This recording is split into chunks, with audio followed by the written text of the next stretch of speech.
Assalamualaikum warahmatullahi wabarakatuh. Selamat pagi buat sahabat, rekan-rekan pemirsa semuanya. Ada tumbuhan liar sejenis putri malu, yaitu manfaatnya sangat bagus sekali.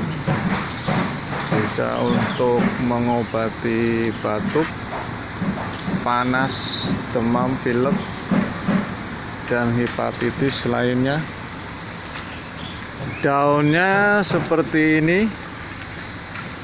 Ini adalah tumbuhan liar yang bisa dimanfaatkan. Diambil daunnya berapa lembar dan direbus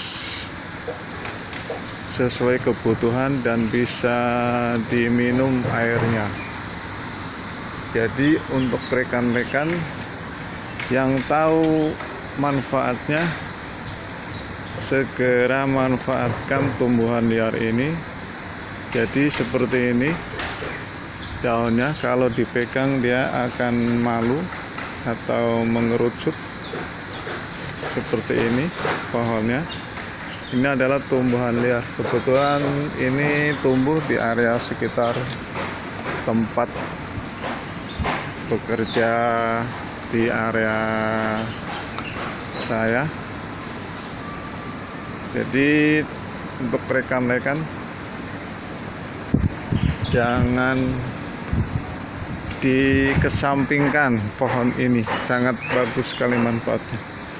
Demikian info dari saya, mungkin ada manfaatnya. Terima kasih. Untuk video lainnya nanti akan saya tampilkan episode yang lain. Terima kasih. Wassalamualaikum warahmatullahi wabarakatuh.